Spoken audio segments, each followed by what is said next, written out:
Suka madoda sisho kanjalo siyagijima manje siya ku-topic yanamhlanje. I-topic yanamhlanje ngizwe siyobheka ukuthi umuntu ohleli naye ongakulobolile ongakwenzela ngalutho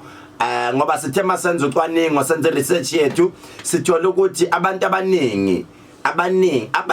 impela abanye ngeke bathande abanye impela bayahlonishwa abaningi ngizwe abaningi ngizoloke ngishila abaningi benza lento okuthiwa masihlalisane.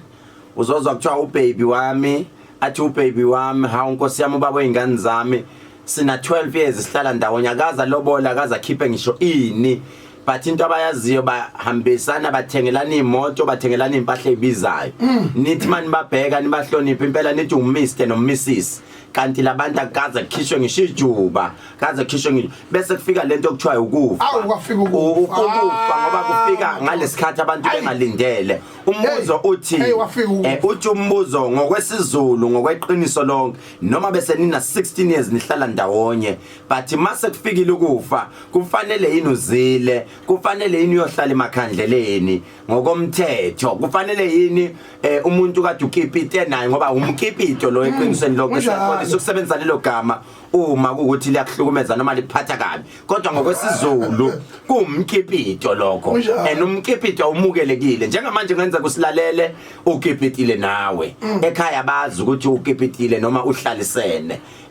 indoda nje iyayidabuzela mahala isoka ukipite nalo kubonwa ngokuthi sibhedlela sakungenzeka noma yini sakungenzeka noma yini manje sebeqalile nabomndeni bakhulumela phansi abazi ukuthi kufanele wenze njani ungayisho leyo nto ukuthi omunye umuntu mfowethu akakaza libeke kubo kwesoka uyoqhamuka sehlele emakhandleleni madoda aqhamuka kwangana lelo sigebengu lesi siyasodwa lekhaya mhlawumbe omunye behleli nawe 100% edropeni kanti nomfazi ekhaya amlahla umzuzu ubuhlungu ngoba phela mfowethu ishow yethu igama layo Healing Hour esibanayo njalo from Monday to Friday ishow yethu sibuye sitalaphe sibuye sifundise wawulalela umtalapho wethu egcineni unemfundiso khona ungabohlala ulalela njalo ukutalapha kodwa lalela imfundiso ngoba uma njengamanje siqala siraise le topic ngicele ulalele into esizokufundisa yona ngoba kungenzeka ukuthi nawe ekhaya kunesoko ohleli nalo noma uthandana nalo uyavuka uyocleaner yazi udlala ama duties kamakoti kanti awazi ukuthi ulahlekile ungenzeka ekhaya ushiya abantwana ingane zakho uzazi ukuthi ihlala nobani uthathwe intombazana ngoba phela siyaligaya idliso kodwa idliso liyakha kodwa liyabhidliza futhi ngizokutshela ukuthi libhidliza kanjani lakha kanjani ngiyamthanda umuntu odlisiwe ngiyalithanda idliso umama mayizongidlisa ngoba idliso lakhe ngiyalithanda lingenza ngifocus lingenza nginaka izinto zasekhaya kodwa ngiyalizonda idliso mawuzodlisa umuntu oshadile ngoba idliso lifakwa lento okuthiwa udela unina yazi uyamdela umakoti wakhe umuntu agithi mawuhlala nawe osisi bayayithanda ke leyo nto kanti yinto engabusi sekile uma uyithatha indoda uyikhipha emzini wayo uzokwazi ukuthi nawe ngelinye ilanga ngendlela owamthola ngayo uyohamba ngayo uyangizwa ngizwe ngendlela sisowamthola ngayo naye uyohamba ngayo njengamanje sibheka la ekuthenini indoda idele yonke into yaze eThekwini uhambe ethi mama ngisayozama eThekwini ebengasho ukuthi ngisayozama intombi ebengasho ukuthi ngisayozama umuntu ozofika ngikhipha emzini wami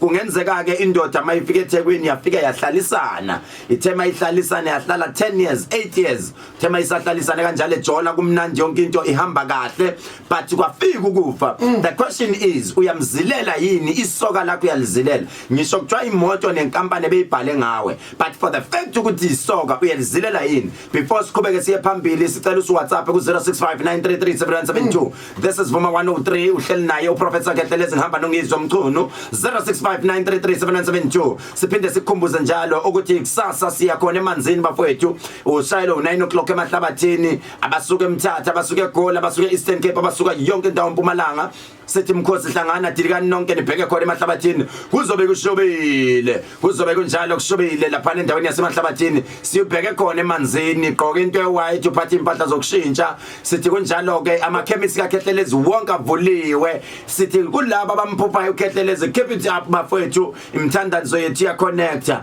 0659337972 0659337972 sicela ukuzwa ukuthi wena uthini ngale topic before siphawule thina ngoba egcineni sizophawula sizoyihlikiza impela kukhona ngeke bathande ngoba sobe sikhuluma iqiniso ngonina ngeke injalo qiniso mfethu solimela limile into emnandi yabona abantu noma bangathatheka kangakanani ngokwezinga lokukholwa kodwa iqiniso limile ukuthi into engiyithandayo ukuthi isiko nenkolo into eyodwa ikakhulukazi eyintweni ezicritical njengalezi esikhuluma ngazo mayikhuluma ngendaba yomganano ayikho nayodwa inkolo evuma ukuthi abantu bahlale ndawonye babizana ngendoda nomfazi bengaganene bengashadile alikho nalilodwa isiko elivuma leyo nto alikho nalilodwa isiko elivuma ukuthi nelabelungu shole belungu abelungu akekho kugana umkakhena ba divorce every day kodwa usuke ehleli naye ngokumthetho umthetho njani umthetho yilokho ukuthi bashade akokusana amaring ngokusana amaring ngoba usiko lwabo ushuthi impethu mina amaring phela leyo kushaya ukusho umfazi uPaul uyafika la kwaZulu akwazi lokuthi umfazi akushaya uPaul nawe bese kodwa nje mase kushadiswa kuyaPaul eBhayibhelini they quote it from the Bible from the Bible iBible akulona lithi akulona asingayi lapha mana bese futhi iculture leningi i-based kakhulu kulomhlaba ongaphasheya kwelwandle uncane ukuthinta umuntu omnyama waseAfrika angiphathe lo faka nathi kanje nje kulwana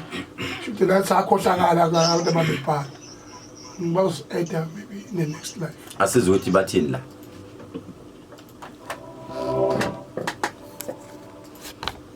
Tawela khulumayo nami ngiyayizwa itopic namhlanje kodwa mina ngidlalela ekhaya kodwa nje nginakungahambisani nayo yonke lento kuyomakipita nani because ayikho right angazi ukuthi indaba kodwa nje angihambisani kakhulu naye losisi ahambisana nzima itopic namhlanje kodwa ke iyasanga hayi mina mkhulu ngokwami noma ngenalo ulwazi olutheni ngokwami nje ngisho ngaze uhlale nomuntu 10 years uhlale naye 50 years akwakhele istays akwakuthengele ibhanoyi mase hambile nje uhambe kahle ngoba besingazange size sishade angithelwanga ngenyongo kubo sokusafana nokuthi bekumjolo noma bekumkhiphido njengokusho mkhulu so enzeleni ayi ngiyaxolisa sebengangixolela nakubo ayi awashaya ke nosisi la ngiyakuzwa ngizwe but ake kuthiwa ebesehlonishwa usisi saziyo ukuthi impela uyena ini ushuthi nalapho mfethu singahlula ukuthi simthathe simncengise usisi simbeke la eduze uzelela uthathe kahle amafaka umfowethu mana uzelelana okwesibili futhi bese nimazi uyena the sifo samuntu komunye umuzi angena ukufa komunye umuzi lo muntu usafunwa kubo let's say mfethu uyena the nondla nala ekhaya in senizomvalela ngaphandle nethi phuma uhambe usho bani usisi ethi uzokwenza lezozila zozila makuyena onamandla futhi azozila laba zelele iboyfriend yakhe hayi ngeke yemfowethu lalela ebe powerful leli khaya nigibela imoto uye nenza ini uye lalela uyazi imali iyenye into umuntu nithola senikhothama kuye ngoba uyena onemali mana usho ubani kanti usisi usho intombazana usisi intombazana lo wale awakeni ebenganalutho but bekwenziwa ngathi unotho indoda isidlulile still usho ukuthi usisi niyothi qhubeka uhambe wena ungazini bebehleli nje ndawonye nje bebehleli beyo business partner be izinto zonke behlala kahle kumnandi yonke into behlala eBhalitho ini but intombazana iyona namandla emali but bimthanda lo wakini onganalutho ake ngiyela uthanda kwaphela ya uNkulunkulu wakhetha isibase inkomo ikhona iminyango yamagolide namasiliva ikhona ngisho ukuthi uJesu azalelwe sibayeni lasho kanjalo iBhayibheli lathi nawe Jerusalem umncinyane uzalela indodana yebo uyabona ke endaweni edeleleke kunazo zonke uNkulunkulu wakhetha yona ngakho ke isiko nayo yonke into ayisebenzi ngaleyo ndlela ayisebenzi ngamandla yabona lapho nje ningayigangela manifuna ukuyigangela manifuna ukuthi nigeze unembeza ukuthi lihle kahle imali yomfowenu noma imali kasisi loyo kodwa iqiniso limile licha akwenziwe nje wena ungapi umsume sisisa awuhlehlele ngale akayisho kuya kumantrans yabona ukuthi mfowethu ke kodwa ke ikuhle sikhuluma lento ngoba emezemningi vele siphethwe iphalish ilawulo hoshekazi lalela umfowethu angishaba sala lapha asakwazi ukuthetha isingane yakhe usabuthi lapho shekasi uzophinda abathathephi yakhona manje mfowethu lento yoshekasi inzima kabi lento yamandla angiphathi khona manje inika isilime ekhaya ngoba sivele sihambe sihlabuse entuna ngafanele kho manje ungiyabona manje ke mfowethu ijule ngendlela lesimanga lento sithintayo abantu abaningi basenkingeni namanje abantu babangama zinyama zemisi yabantu eke ingafanele eke bayofaka inyama eminyameni yabinzi yabantu kwaqala umuntu indoda isisingale ezweni leqiniso sekushanelwa yonke into ungcono nomuntu osuke ebikiwe ngisho nangempepho nje yabona eke ukuthi cha nina basekuthanathaneni nina basemachonweni akekho noyibani balile ekhaya eke untombazana obani ndobanibonile umkhwenyana efikile eke eyisoka lakhe lifikile nenkomo ezimbili lazovela lithi sawukhonga amandla kodwa manje lithi cha ngikubo lekhaya eke akekho umuntu eke ngempela ohlakula amasimu ngoba naye sokuyahambile yophatha sicela ukubika nje ngento noma ngabe kuthiwe yijuba inkukhu abikwe nje ngenkukhu aphinda abikwe nangale ukuthi akwazi ukuyaluza egcekweni manje umbuzo wami uthi ngizwe ake kuthiwa ke intombi sifuna nokuthi kizomenzela umsebenzi stila nivume nithi hayi yima ungayenzi leyo nto wani umsebenzi owenza siwawenzelwa uyihluleke sinjengalesi usichazayo uma ngisimajina umfana wakini ebenganalutho intombazana iyona tinamandla phela ukhumbule ngizwe lamalanga amantombazana wona namandla lalela yabona uma futhi intombazana mayisithatha imali inika lo alifoni futhi nithi ilobolile cha sponsor kulungile cha sponsor sinakini samukelekile sponsor nothi ibize ngesponsor tata seshebe tata sponsor hawu uzosiza nesihlakule inkinga sakithi uyasiza lo muntu kodwa hayi ukuthi lo muntu le sokhona amalungelo ofanele simnikeze wona ukufa komunye umuzi angena komunye umuzi yabona lo sisokhuluma lapha sangime ngenyawo manje eke impela okay kungenzeka ukuthi nawe uhleli nendoda noma uhleli nesoka alilobolile noma seninesikhathi eside impela akenzile lutho njengamanje ngicela umshaye ethangeni kancane uthi lalela but sicela ulalele manje lalela le topic ikhuluma nawe manje nyusa amasonke ibe namandla angakanani ngisho kuthiwa udwendo kalukho manje sokhona ukukhiphela ingane abikwa ngembuzi kini afika ngene uswe ngembuzi ekhaya inkinga manje lalela inkinga nakho ubanika amapower mawusho kanjalo mawuthi khipha okuncane kukhona amadoda njengamanje ahleli nosisi wagcina ukhipha inkomo ezintathu wahlala unomphela uthuli sithini ngalapho unengane ezu5 yes sithini ngalowo muntu kukhona umuntu wakhipha into encane washiya kanjalo usezaze umkhwenyana useshaya umthetho yonke into ungena ingane nayo ihamba odokotela inama injury ishawa isha izulu bakithi akuhlaba bakithi inkunzi entsha ehamba bonke ubusuku bese ishiya amalokujana amachwane kulowo muzi eke lokujaneni ngesizulu sakithi umuntu usuke engaqondisile izinto lo muntu usuke engazi ufana nenja yabo esuke izungeza ubusuku akubona abantu ungaze nitsenda ama-email akenime ngama-email nisaka bakithi baka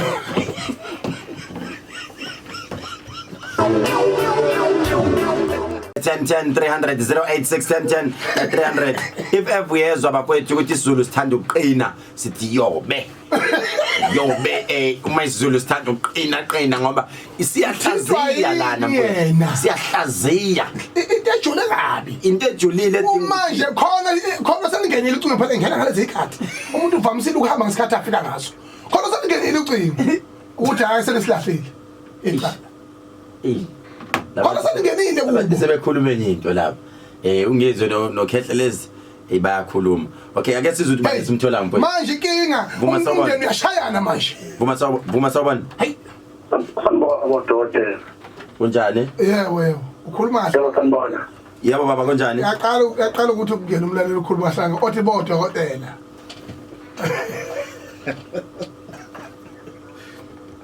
siyabonga ngiyaphila babungizwe yebo mfowethu azongihlonipha baba azongihlonipha ngoba lento eyizulu ibeka nje obinjalo yabo sasuke emakhaya nje saphiwe sahlala eThekwini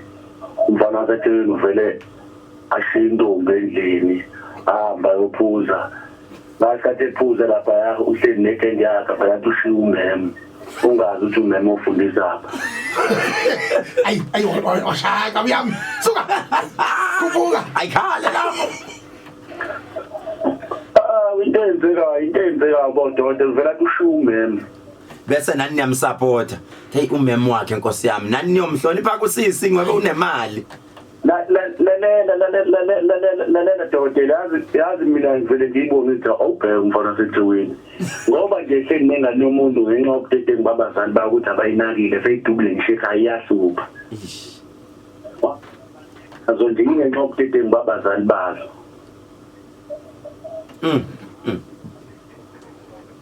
angithi uyabona no ezinye zihleli ubcharity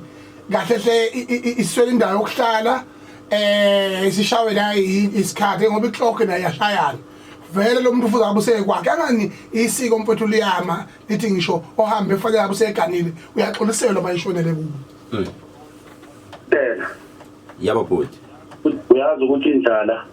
ingakulalisa ngisho etoilet leli lasemakhaya because indlala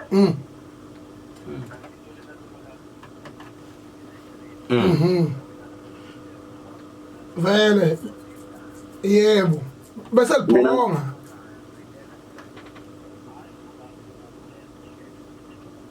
ake ngibuza umbuzo khona into oyishilo la yangidida mawuthi wena umfana waseThekwini abanjani abafana baseThekwini futhi ungaphumi esihlokweni ngoba la sikhuluma nabo ukuthi mase liphumile igama selisilahlele icala okwenziwa kanjani mina wabhodi ngeke ngivume ekhaya ngeke mina ngivume nje ukuthi umfowethu ngoba naka behlala nomem noma behlala nosisi usise emele kahle ngaze ngibone lutho umfowethu ekwenza useyabusa uzokwenza lo umfowethu umsebenzi hayi cha ngeke ngivume mina ekhaya asithi behlala noMamfukeng uyakhumbula sidlalile ivoice note uyakhumbula ivoice kaMamfukeng ngiyayikhumbula lathe unkosa uMamfukeng wakho 8 rooms ubhuti akakhanga ngisho 2 rooms athengi lutho siyabonga bhuti wami uphile nje khehla lami siyabonga kakhulu yezwa Danke Kehle. Alright, sikhuluma ngetopic ejulile namhlanje sithi thina uhleli nesoka noma uhleli ake sisho mfowethu ukuthi naye usisi uhleli nendoda naye. Isishonile useshonile ubhuti. Uyamzilela yini ubhuti noma uyamzilela yini lo sisi nawe ubhuti. Sifuna ukuyizwa lento siyibamba both sides. Uyazi ukuthi mfowethu iqiniso lithi uattenda lapha ehlelelo ufaniswe ehlelweni. Fanele bekufanise ehlelweni emncwabeni ngokosiko. Ushuthi awusaniwa nethuba lokuthi ukhulume. Ubani? Ukhala njengoba imake okunganani khulumela abangani. Asigroup ngokuthi ngibona ungafaka ongcono thuba kwabakhulumela izitha ngoba uyisitha somuntu kulomuzwa la uyisitha izwakithi mfethu asithi kunale category ethi yona akade bephila naye ngeke awuzangiphile naye umonile lo muntu uyisitha uyidemejile impilo yakhe ngoba ukuvumelana nihlala ngaphansi ngale komthetho uyazi mfethu ngisho izinkolo lezi emfethu noma zinqamulela kwezinye indawo zesiko kodwa ngiyahlonipha mina ukubona ukuba khona umunye umama uthola usindisiwe kodwa hlonipha isiko ahamba uzele indoda yakhe ngisho ngaze mthele ngenyongo kodwa ngoba bashada ngokwesonto umfundisi wababusisa futhi indoda yakwazi ukuthola inkinga ukuthi ngizwe angifuni si highlight leyo ngoba kunabantu abathi okay mayisho kanjalo ngizwe angigijime ke umfundisi sibusise sishadise ngokwesontweni uthola ukuthi sebethi awuse umakoti lalela i1 into engisho ngizwe mina mangishumayela esontweni ngishumayela izingane zami kwisithelo sika Jehova angi tolerate leyo angiyimukeli leyo ukuthi mina ngihlala nesoka noma ngihlala akudlule kimi la mina ngubaba wakhe esontweni angithi akabuye simbone alobole ngidinga ufaka impurampula lapha esontweni nomtshela ukuthi umfundisi wami akayimeli nje into leBishop la mali ifunte njalo ngifuna uyabona mfowethu ngisasho namanje phansi ngomjolo bese kuhlala ndawonye phansi leyo nto nje ayilipilizwe ngisho kuthiwa uyiphasisiwe kodwa kumina esontweni lami ayiphasisiwe gcinani le kude nalento ukuthi uthola izingane zami kuyachetha la ku WhatsApp usepost isoka uposta ubani lo muntu ompostayo uyazi ukuthi uchetha nobani uchetha nobani lapho usuzoposta lo muntu asazi ukuthi ubani omunye uzeweza kimi simshisa indaba abanye bazaba hujwa beyamasoka ahlambalazeka umhlaba wonke hujwa umfana lo hujwa manje mfowethu abanye basilalele kumanje uvuka lo muntu athatha izingane ezisesikolweni avukeni baphila impilo kamakoti nomkhwenyana kodwa kaze bakhiphe lutho hayi which kuyihlazo sithi ichilo nesiZulu ichilo mfowethu so nje siyasaba phela ukukhuluma nesizulu esithini bathi ichilo ngoba kunabanye abafunde kakhulu bayothatha ama tablet manje afaka ini ama email hayi ngiyamongameli ziyalahla itablet yiyo lama email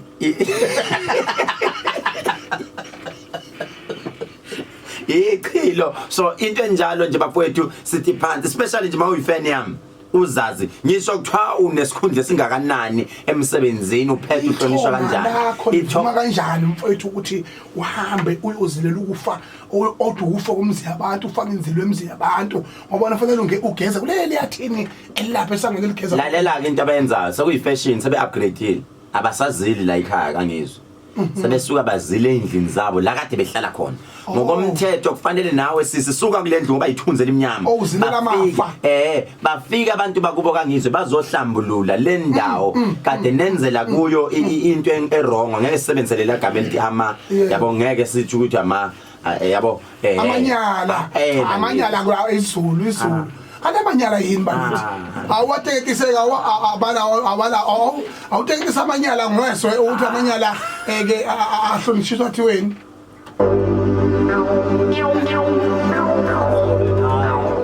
bonke abantu besilalelile uzosithola lapha ku Facebook page inyanga yoDuma Mzozo phela usithole lapha ku Instagram uthi Dr Kethelezi ungakhohlwa ukuya ku YouTube asihlangane mina nawe sidibane kusasa lapha lenkonzweni kuyoze siyoyibamba kusuka kusasa kuzokuyothi ngesonto ntambama kunjalo nje sibabusisa abantu senza njalo sibanike izinto zabo akufanele bayithole labo kade bethola imali zabo bafowethu